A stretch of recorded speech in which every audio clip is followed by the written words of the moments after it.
Hello বন্ধুরা, আসসালামু আলাইকুম রহমতুল্লাহি বারকাতু। কিয়ামতের বড় বড় আলামত সমূহের মধ্যে হযরত ইমাম মাহদী আলাইহিস সালামের আগমন অন্যতম একটি বড় আলামত। হাদিসের দ্বারা প্রমাণিত হয় যে ইমাম মাহদী আলাইহিস সালাম এর আবির্ভাবের মাধ্যমেই কিয়ামতের বড় বড় লক্ষ্য সমূহ আরম্ভ হবে। ইমাম মাহদী আলাইহিস সালাম 40 বছর বয়সের সময় পবিত্র কাবা শরীফ তওয়াফরত অবস্থায় আবির্ভূত হবেন।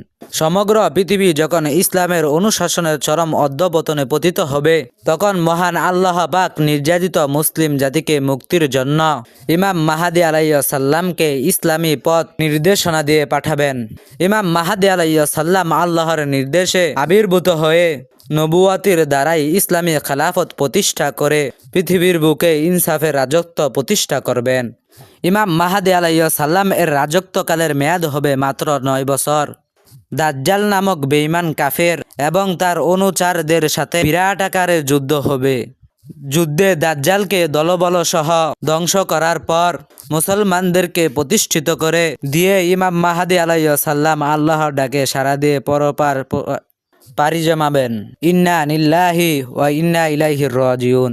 সকলে আমার চ্যানেলটিকে সাবস্ক্রাইব করো, সকলে একটি করে লাইক এবং কমেন্ট করো।